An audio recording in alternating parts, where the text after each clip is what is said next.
summer reading, teens. This is Kayla here, and it's week 3. And just as a reminder that our programs will be on Thursdays at 2, especially it goes for July as well, so don't forget that.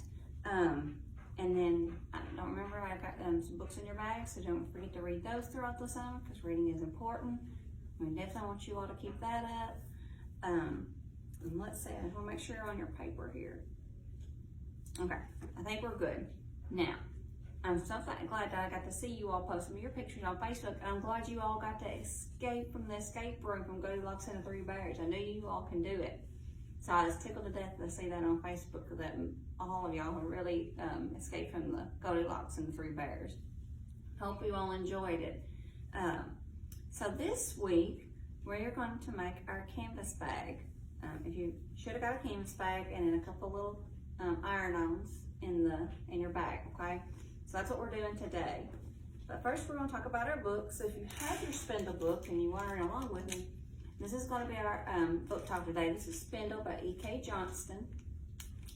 And so we'll read about what it's about real quick. And then we may read the excerpt from it. It has been generations since the storyteller queen drove the demon out of her husband and saved her country from the fire and blood.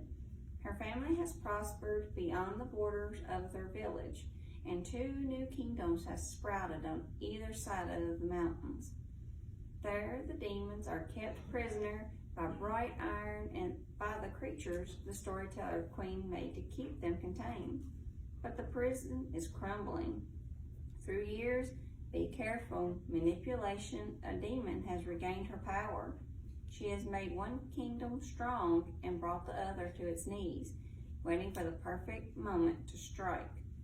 When a princess is born, the demon is ready with the final blow. Okay, I'm going to stop there. I'm going to keep you on your toes.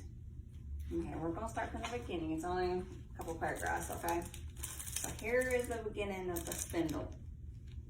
We know exactly how we came to these cold, hard mountains, and we remember everything that we have lost since we arrived here.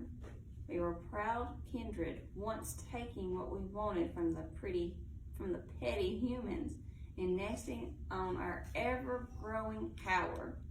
We were made strong in that desert heat, tempered by sand and blood and bones.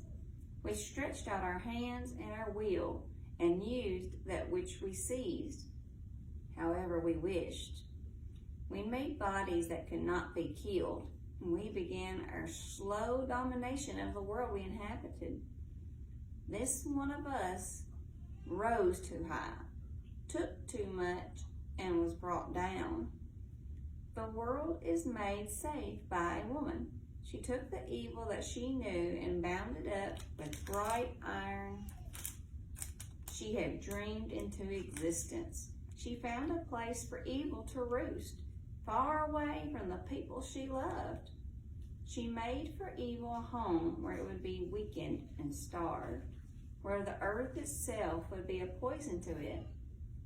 She did the very best she could, and for a while that was enough. The mountains were not kind to us. She knew when she sent us here to suffer. For generations of human life, we were too weak to leave them. We would not die, but we could no longer send out our spirits with the fiery vengeance we had carried before our defeat. We were beaten, lowered, angered. We hungered and we thirsted, and we lamented when we had lost in the hot desert sand. And we remember every minute of it. The creatures she made to be our keepers hemmed us in, keeping us weak and struggling.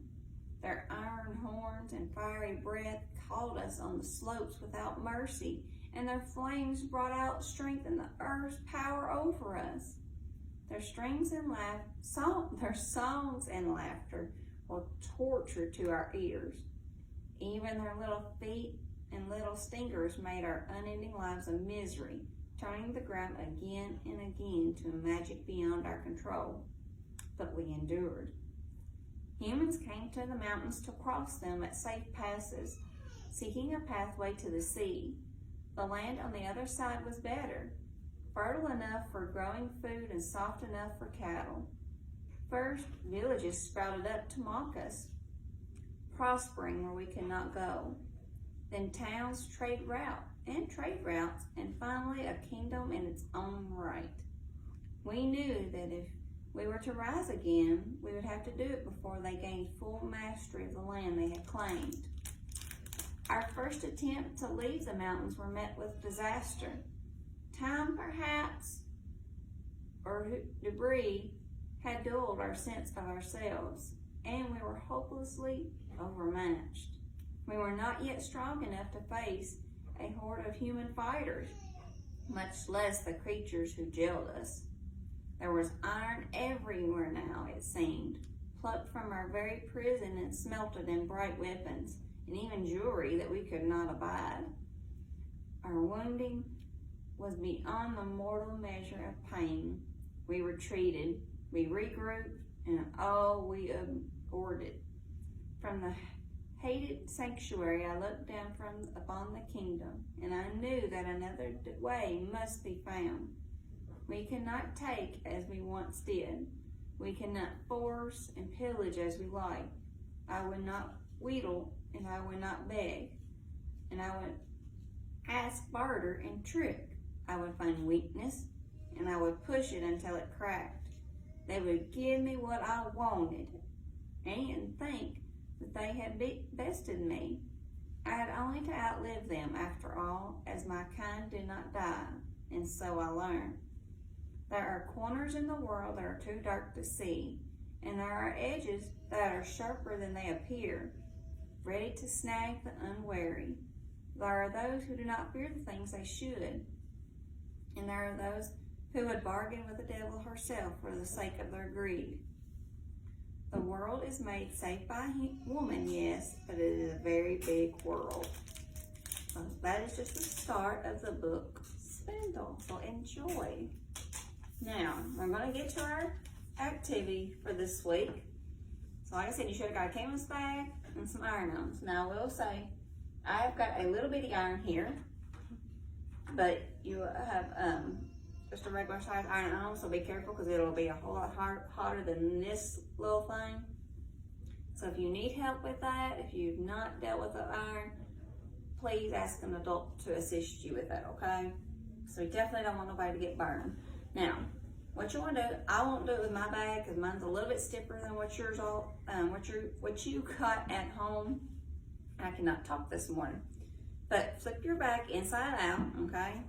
And that'll help because we're going to iron it twice. We're going to iron it from the inside and iron it from the outside, okay? That way, just to make sure that the glue on the back of the iron will really stick, all right? Now, you want to position where you want them, where you want your iron-ons at, okay? I'm going to stick mine on the very front up here at the top, okay? Because it makes it a whole lot easier to get to, to this, okay? And I just brought a bag I had from home. So I'm going to flip mine upside down. And I'm going to put exactly, I'm going to put my flower right here in the middle. So as you can see, and I've got it the way it needs to be. And I'm just going to lay it down, okay? So mine's going to be a little bit that way, it's different than yours. So I've got it where I want it. And you're going to take your iron, and you're just going to iron. Let me flip it around here so you can see.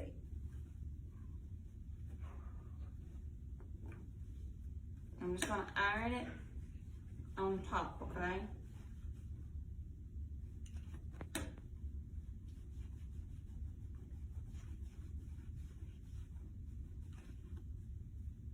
Okay, and then you can flip your bag inside out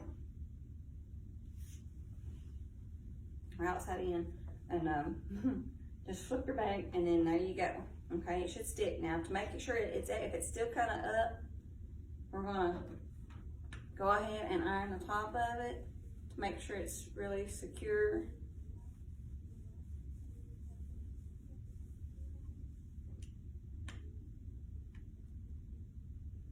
This little iron don't get so hot, so it's hard to make it really stick.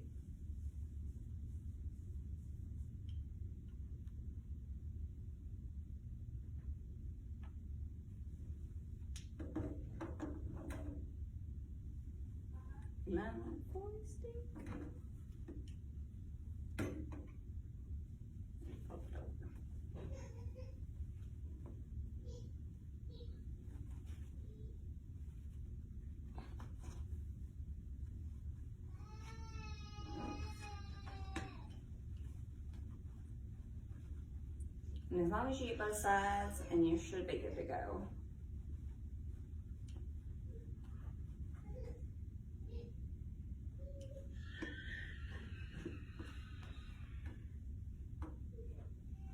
And there you go. You got your own iron-on bag.